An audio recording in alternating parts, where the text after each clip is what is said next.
Education is a fundamental human right, and according to the 1992 Constitution of Ghana, every child of school-going age is entitled to free and accessible basic education. This right is an illusion for most children in rural areas in Ghana. Apart from mass failures recorded due to challenges such as inadequate and sometimes lack of teachers and learning material, some rural children have to pay the ultimate price in their quest for education. In the following report, Manasseh Azuriawene takes us through the life of one such children, 11-year-old Kwadwo Njofuni in Banda in the Kratche in Chumoro district of the Volta region. It is a cold Wednesday morning in March 2012. Nurses at the Kratche Government Hospital are frantically working on Kwadwo Njofuni. He is about to embark on an over 600-kilometer journey to the Korle Bu Teaching Hospital, where he underwent a spinal surgery in 2008. A classroom building collapsed on him and other pupils. Kwadwo was to return to Korle Bu for a medical review, but his father did not have money and attempts to get help failed.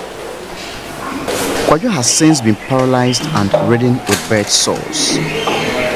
The cost of today's treatment is being borne by some individuals in Accra who stepped in after my first story on Kwadwo aired.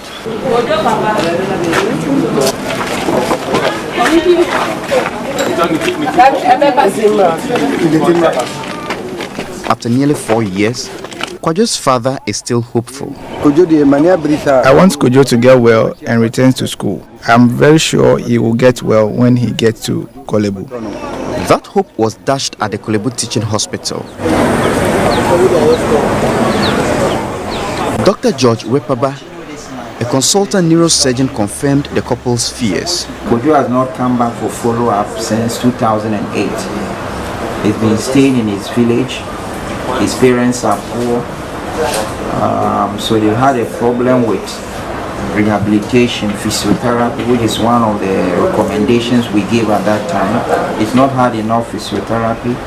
He's not been mobilized enough at home. That's why he's developed all these sores. And basically now, that is what he needs. Kwadwo will never walk again.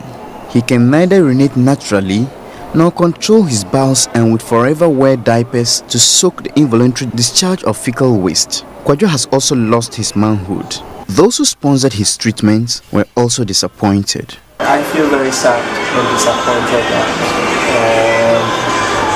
we couldn't intervene again surgically. But I strongly believe and trust that God in His own infinite wisdom would have a way out. And there's certainly a miracle for Kwadwo. And as the father said, we will continue to support, we will continue to pray for him, we will continue to give our widow's smile from time to time to make sure he's back to school with his friends and continue to enjoy life. The Njofuni family found their way back to Kratche to nurse Kwadwo's sores. Computer is a machine. Computer is a machine. Number 5. Number 5. We can use computers to type letters. We can use computer to type letters. None of these children has ever seen a computer, but they are determined against the tide of deprivation to excel in their ICT lessons. The absence of a computer is not the immediate headache of the staff and students of Nandi Krom Primary School in Banda. They are studying in a death trap. The cracks all over these visibly weak walls put the lives of about 200 children of this school in danger. The story is not different at the Banda Roman Catholic Junior High School. A few meters away from this school is the Banda DA Junior High School. This is the best school in the Kratche West District, according to the 2010 BECE ranking. The students in this school escaped unhurt when their classroom block collapsed. They were not in class that day, but that was not the case for class 3 pupils of the Banda English Arabic Primary School in November 2008. The falling wall killed one student on the spot and injured many others. The remaining weak walls were demolished, leaving the open pavilion to house the students. The scars of that accident are still visible on some of the children. Some of them could not undergo the recommended surgeries. Their parents, mostly peasant farmers, could not afford the cost. The children still live with various degrees of injuries. Labi Sumale, for instance, fell into coma for almost 2 weeks after that accident. The inability of his parents to pay for a recommended brain surgery has resulted in a mental problem. The Ghana Education Service did not offer any help, as confirmed by this District Director of Education. GS, we do not run insurance policies for our students. And so when something happens like that, we appeal to the general public for his support. And the case was reported to the regional director, and I imagine that the regional director would have reported it to the Director General. But so far as I'm aware, nothing has been done about the boy. He is still in hospital as I speak to you. One child whose condition was still critical was Kojo Njafuni. After his return from Kolebu early this year, he visited the Karachi Government Hospital a number of times as a result of related infections. Through it all, Kwajo and his family kept the candle of hope burning. I want help so that I can go back to school.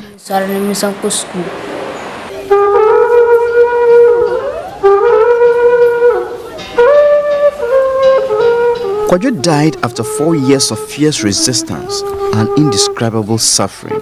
His distraught mother was speechless, but his father said the family was relieved that it was all over. They would now work and cater for the rest of the children. Kwajo was buried at the Banda Public Cemetery. This is where Godwin Ayensu, who died in the same accident, was buried 4 years ago. Kwajo's life and suffering have ended, but clouds of danger still hang over the students of Banda, and perhaps many more across the country who study in classrooms turned death traps. Education was the major issue for political parties in the just ended parliamentary and presidential elections. But matching past electoral promises on education against concrete achievements of elected governments, it does not seem much will change until politicians stop focusing on the next election and spare a thought for the next generation. For Joy News, Manasseh Azore Arine reporting.